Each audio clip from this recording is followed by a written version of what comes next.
Hello, hello, hello, and welcome to the Hot Corner Hangout. My name's at J Don't Fade, Jason Malloy down there. Welcome. It is a little bit later here on a Saturday night. We had I don't want to say technical difficulties. I guess we had automotive difficulties, a little bit of a flat tire there, unfortunately. However, we're still coming here to bring you uh, what's going on here in the MLB this week. It's been a pretty crazy week. There's been You've had everything from your fair share of first career home runs, which we'll talk about today with Kyle Stowers, all the way to Zach Hampel having a meltdown in lovely Coors Field. I haven't been there yet. I'd love to get there. That's one of the places I definitely want to visit. That along with San Diego. There's a lot of good ballparks out there in the West. You got Coors Field, where the Friars play out in San Diego. That's another beautiful field. Of course, there's legendary Dodger Stadium. I've really only been on the Northeast, so I've been to not to get sidetracked here, but I've been to Rogers Center, of course. Really, it's not that they're a division rival, being I'm an Orioles fan, of course. It's not that they're a division rival. I just really don't like their stadium. There's not really anything special about it. When it's closed, it's really just a bigger version of the Trop. And if you know what I'm speaking of and referring to there, that is Tropicana Field out in Tampa Bay, which is by far, in a way, I've been there as well, by far and away, the worst stadium I've ever been to. However, Rogers Stadium.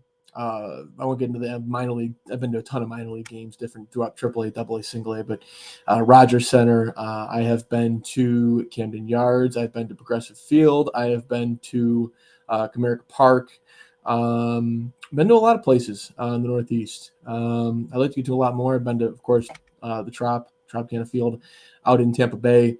Not a great ballpark. I'm sure that ballpark, they had ideas to do like this really awesome new ballpark in Tampa. And actually, because right now they're located in St. Petersburg, and a lot of the excuses that you hear if you ever argue with Rays fans on Twitter or see any sentiment from Rays fans on Twitter is that they have trouble getting to their ball games because it's like 45 minutes or 45 minutes outside the city in St. Petersburg, which is ridiculous because the Bill Stadium here, and switching over to football, the Bill Stadium is in Orchard Park, which is about, if you live in the city or in the suburbs in Amherst, Williamsville, it's a good 30, 45 minutes, and that stadium is packed every week. Yes, that's 8 games, blah, blah, blah, blah, blah, whatever. But the Sabres get a good turnout there in the heart of the city, but they have people that come from, if you've ever been to Buffalo, it's all suburbs. Like, you've got the city, but it's not like your traditional downtown where you've got, like in New York City, you have like little neighborhoods inside of the boroughs and whatnot that are within walking distance and train and subway distance and taxi and driving distance to a lot of other places like sporting events or sporting establishments, stadiums, arenas, whatnot.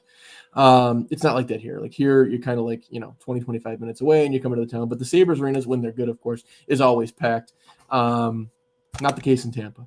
Either way, let's jump onto our first subject. And our first subject, really our main one, is Julio Rodriguez and his new deal. He has had a fantastic start, not only to the year, but to his career in general. He is a rookie this year, eligible for Rookie of the Year, front runner for Rookie of the Year.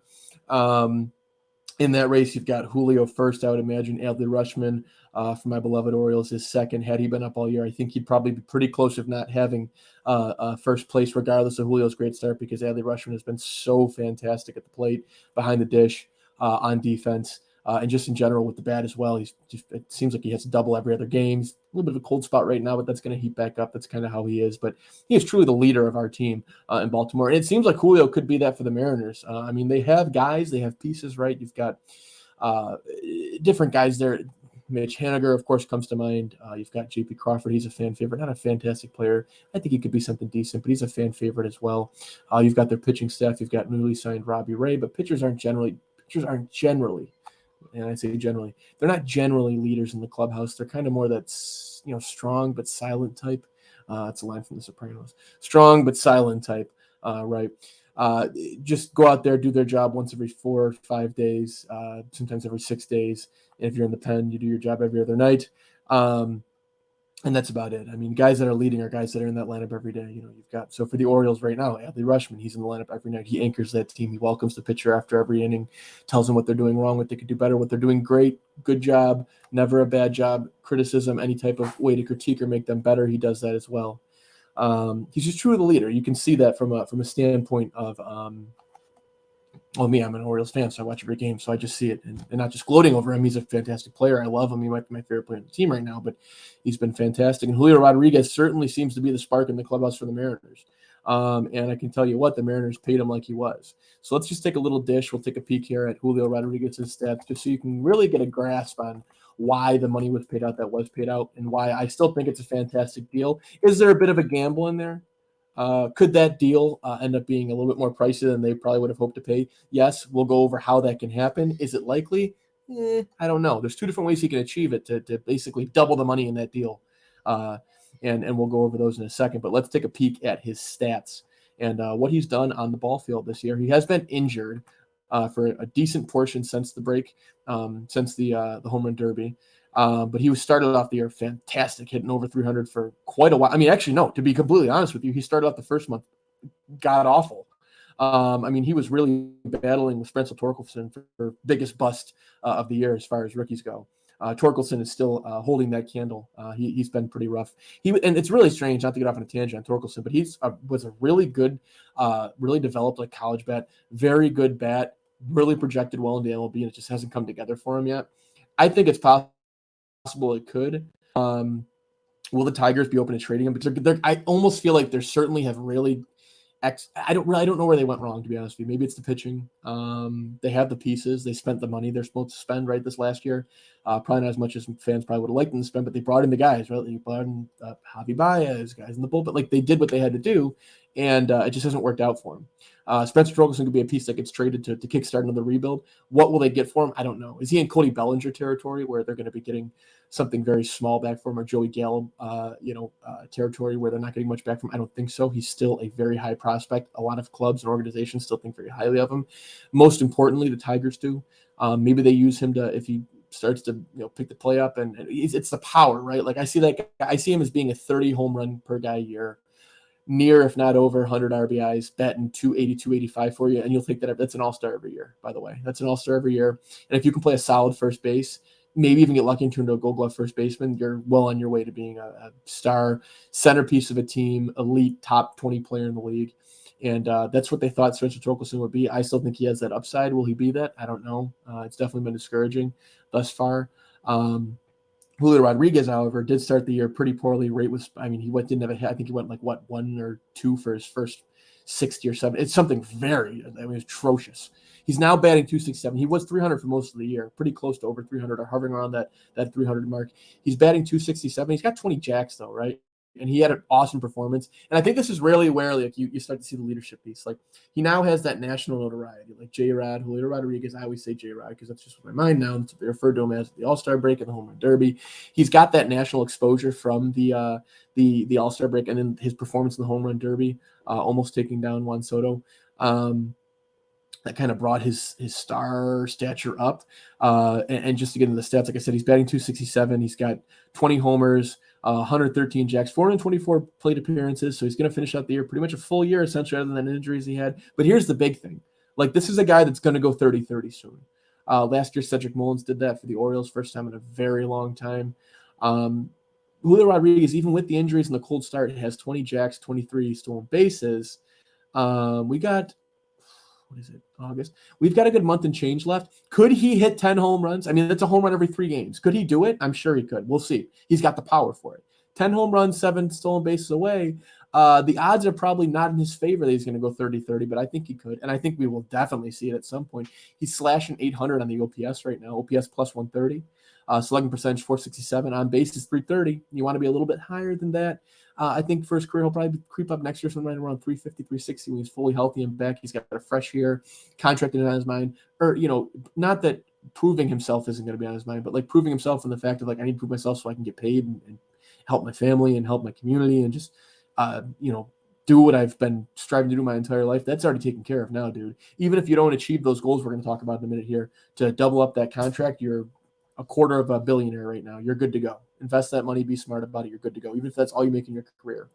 We will talk about how if he doesn't double that bonus, how he's going to be, and he's playing well. That's the Mariners maybe have the best contract of all time signed, and put into writing and in black and white and signed and whatnot. But we'll talk about that in a second. But let's go over, and as you can see, the stats have proven he's a great slugger. He's going to be a great baseball player. All-Star his first year, rookie year All-Star. He's probably going to win Rookie of the Year unless Adley Rutschman comes out and hits like 10 home runs the next month.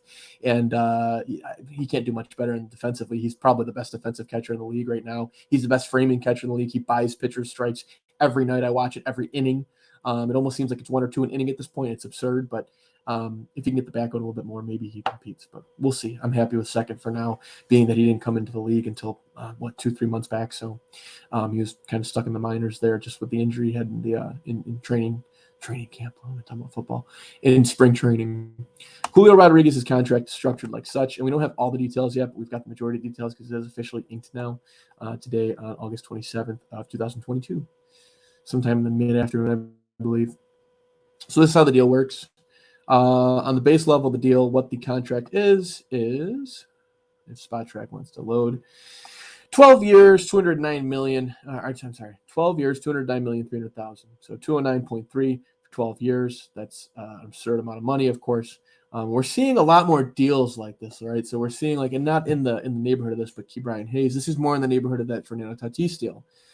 Guys, these are teams that say, hey, we know if we wait this out, we can save some money on you. We can go the route of simply having your rookie years, your pre-arbitration years, and getting you for $1 million or less, and then we can go into arbitration and we can fight you back and forth every year and tarnish that relationship somewhat and try and, because essentially what arbitration is, it's the same way as hockey. You're going to an independent arbiter and you're saying, hey, the player's saying, hey, I think I'm worth $25 million a year because I did last year. And the team says, no. We think you're only worth $15 million. And then they have to give numbers. It's not like a negotiation. I mean, it is at its true core a negotiation, but you're basically saying all the ways you think the player is proving they're bad so that you can get the number down lower, even though you clearly want them. It just tarnishes the relationship, as we've seen over the years with arbitration cases that don't end up turning into extensions, regardless of, mitigating outside factors. But that's that essentially. 12 years, $209 million. Pays out average total of 18. So the next year it's going to be $4 million. He's got a $2 million signing bonus there. $10 million the year after that, $2 million signing bonus. The $2 million signing bonus is being paid off. It's a total of, I had the number 2, 4, 6, 8, 10, 12, 14. It's about 14 million. I think it comes out to 13 something. 13.5-ish, 13.4 million, something along those lines. Here it is, 15 million. I'm sorry. 15 million signing bonus. I don't know how I got that number. 15 million signing bonus. But it's 4 million for the first year, 10 million for the second year, and 18 million every year on there out. He has done a UFA in 2035. I believe the deal doesn't have a chance to turn to like a deal that turns into 2039. And the deal actually goes up to, I had the number here. Where is it? Well, I believe it turns into 439 million regardless. And the way that he can achieve that is by either by the year 2028, it could be 2029. I'm not exactly certain on that. That's been reported in a couple places, but I'm going to go with 2028 to be conservative. By the year 2028, so he's got 2023, 2024, 25, 26, 27, and 28, of course. So he's got 6 years to either win the MVP. And remember, this is MVP. This isn't like things that you win 5, 6, 7, 8 times unless you're like an all-time great. He either has to win the MVP twice or finish top 4 in voting. Or no, I'm sorry. He has to finish top 5 in voting, I believe. Top 5 in voting 4 times over that course. So 4 to 6 years. So he could have like a sophomore slump next year and then have 2 years where he finishes top 5 in voting and then have like a year where it's like, oh, he was riddled by injuries. He had this massive injury, blah, blah, come back the next year, come back and win the MVP. And then the next year, just finish top 5 in voting, and that jumps up to like a $438 million contract, which is more than double what he's getting paid now, which then you're going to be seeing the Mariners be like, oh, shit, we're paying this guy. We didn't actually get a deal on this. We just paid him like 5 to 6 years early and decided to give him like $35 million a year, which is absurd. It's not absurd. I'm sorry. Like if Julio Rodriguez hits the market tomorrow and like maybe he's been doing this for more than 6 to 8 months. Of course, that's how long his career's been. He probably gets paid the $35 million anyways. 10 years, $35 million, $350 million. We've seen it happen with Bryce Harper, Manny Machado, one of my favorite players of all time in baseball. But Bryce Harper, Manny Machado, Tatis got a smaller deal. Wander Franco got one of those deals. Ke'Bryan Hayes got one of those deals. So longer term deals. Players. It really is perfect. I don't think you're going to see it with a lot of big market teams. You're going to see it with smaller market teams. Look at the deals that have happened already. Mariners, not a huge market team, okay? You've then got the Pittsburgh Pirates, Ke'Bryan Hayes, smaller market team.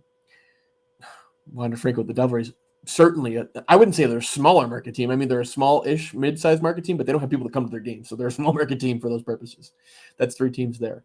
I think you'll see the same thing if you haven't already seen it. I can't remember exactly with O'Neill Cruz, but O'Neill Cruz, look at the Braves. Braves aren't a huge market team. They're a mid-level market team, but they've locked all their players up on deals like this and say, hey, we know you want to get paid and you want security. Give us a good-sized break on the deal, and we'll pay you not only a ton more money than you're making now, we'll pay you early, and we'll also give you the security to make sure that you and your family are set for life regardless of what happens here. It's a baseball contract. It's paid out. It's guaranteed. It's going to happen, right? So, yeah, but that's the deal on Julio. Just kind of jumping to the next subject here. Julio's deal, I like the deal personally. I think that it's something that is probably going to work out long term. Will people think Julio probably jumped a little early? Probably, sure, but he loves being there, right? If he wants to be there, he's making a ton of money. He's happy. He's happy with his decision. He's going to show out and prove it. Who gives a shit, really, right? Like, he's happy. We're happy. I'm not a Mariners fan, so I'm indifferent. Would I have liked to? I really am indifferent. It's the Mariners. I have no reason to be like, I wish he wouldn't have stayed there. It doesn't make a difference to me. If he doesn't stay there, he probably just signs with the Yankees. And honestly, this deal's probably better for an Orioles fan if you have a take as an Orioles fan, which I did, of course, because I'm giving you a podcast on it. So, next thing, Zachary. I don't know if his name's actually Zachary, but Zachary Hampel. Yeah, he's. It's kind of a weird story because, like, he used to be, like, revered, right? Like, he had this, and I wish I had the video for you guys, but he had this essentially special on ESPN a couple years back. He was this guy, and if you don't know who he is, look him up. He's bald. That's the best defining factor. He's a bald, smaller guy, very weaselly. Like, I don't not like the guy. I'm indifferent to him, but I'm just thinking of how to describe him. Adjectives come like bald, weasel, shorter. That's just how you're going to notice him when you look at the videos. However, Zach Campbell, he's a guy that goes to ballparks, all different ballparks. His favorite, of course, is Camden Yards. That means nothing to me. Orioles fans don't like him either. He's a guy that essentially, and man-child is another adjective that comes to mind because man-child is usually how he's referred to. What he does is he goes in the ballparks and he'll go there for like batting practice, and he tries to essentially like catch as many home run balls or foul balls as he can. He tries to build relationships with the players, and some he does have a good relationship with. So recently, he's been doing this for a very long time. I think he has like something like over a million baseballs, some absurd number, 100,000 baseballs that he's gotten, either foul balls, home run balls. I believe he caught Mike Trout's first home run ball, and something went down with that. But he's a guy that's been known for, like, he's not fighting with kids. This is why he's been frowned upon. He's not fighting with kids over baseballs, but what he's doing is like competing with little kids over baseballs, and he does it regularly, so people don't like that. I guess it depends, right? Like, I'm thinking about myself. Like, if Mike Trout's first home run ball is coming to me, and this didn't specifically happen with the Trout ball, but just an example. Mike Trout's first home run ball is coming to me. Top high prospect. People are excited. They want to see what's going to happen with this guy. You know, if you catch this ball, you're probably going to get an autographed bat or something crazy that's going to have an insane amount of resale value or even collector value or even sentimental value to you from being at the game. There's a little kid there. I don't think I'm giving the little kid the ball. I think I'm catching that ball. I'm doing everything I need to get to that ball.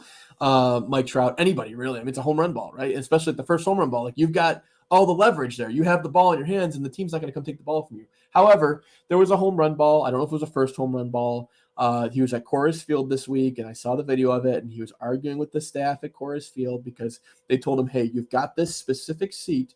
You've got to sit down in this seat, and if you move from the seat and run to another section to try and get a home run ball, we're going to throw you out. You're not allowed to do that. So he went back and forth with this older Coors Field rep, and essentially what ended up going on is he's like, yeah, he told him he got an argument with him. Another security guard comes over. The Coors Field, the Rockies have the worst fan experience. It's a big loss, a big L for you guys, a big fat L or an F for you guys for failing the fan experience thing. And he posted the video thinking he'd get some kind of like sympathy from people, and it seems that that's not what happened. It seems like that completely backfired on him, and all the memes and like in the comment on the video that he posted on Twitter are just like, oh, this backfired on him. He didn't think this was going to go this way, did he? And just like funny memes and stuff. And I kind of feel bad for the guy because like he's just like an innocent, like normal dude that's just like trying to do something fun, like go see every ballpark and catch balls. And like if I could do that for a living, I'd 100% sign me up right now today.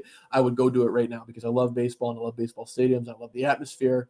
And who doesn't want a free baseball, right? Free souvenir from the stadiums.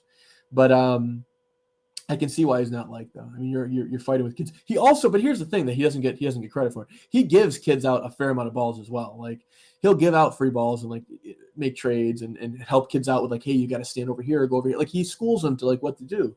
And I don't, people don't see that side of him. I'm indifferent to him. Do I think he's a little strange? Kind of like, man-child vibes, sure. But there's nothing wrong with the guy. I have no problem with him.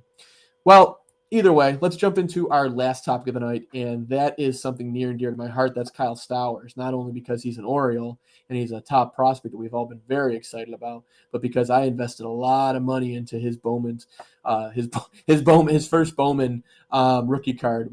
We have a group chat. We have a group chat. Kyle Stowers near and dear to my heart for a number of reasons. One is I actually was at his second career game, as well as his third career game in Toronto. And I actually got seats, and I ended up being right behind his family, his parents, his sister, all lovely people, offered to buy us a beer multiple times. So I've always been rooting for the kid even before that experience, and now well after that experience, of course, I'm rooting even more for him. Not to mention he's a Baltimore Oriole and a prospect I really like with a lot of power and pop.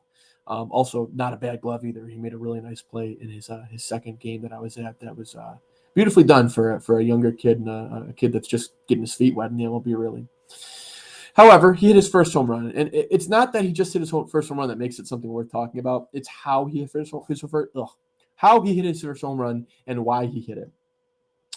So a couple nights ago, what's today? Today's Saturday, so it would have been Thursday night.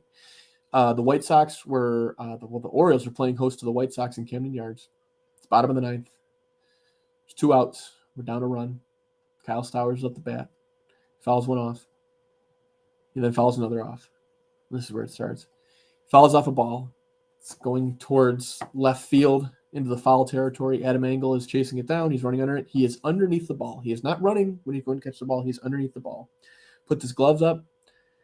I turn away from the TV thinking, we really needed that win to stay in like the playoff race. We're maybe like 3.5 back now, and blah, blah, blah. And that's a lot of games, and could we do it? But yeah, we need every win we can get right now. Every game of the playoff game, every series of the playoff series. Adam Engel puts his glove up. I turn back to the TV. I hear a scream. I look. Adam Engel drops the ball. I mean, it was a routine.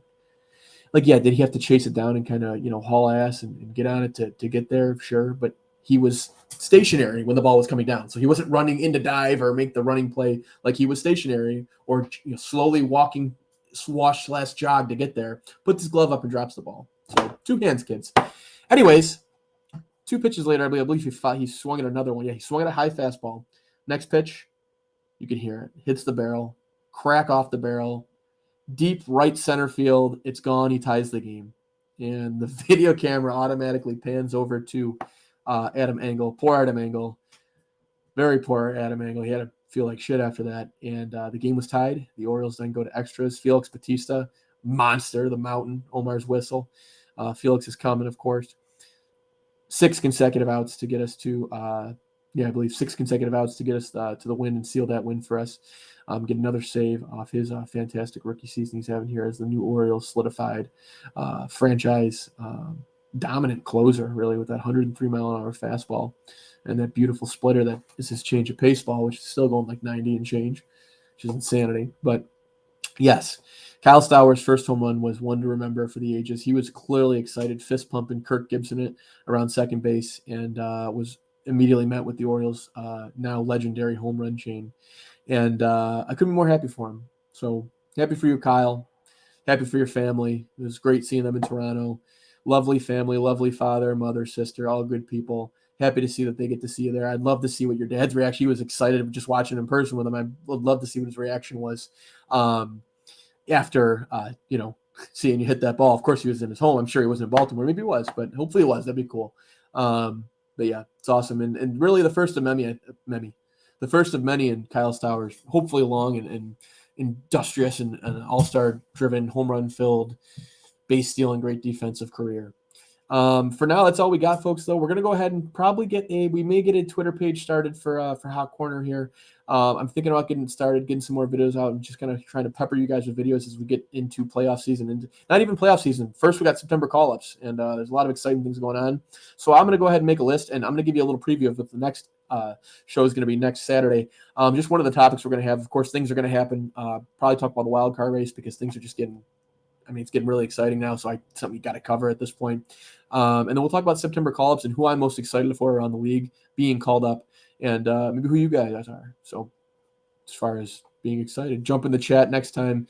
We'll answer any questions we can, go back and forth here. We want to get you what you want to hear, as well as what we want to talk about.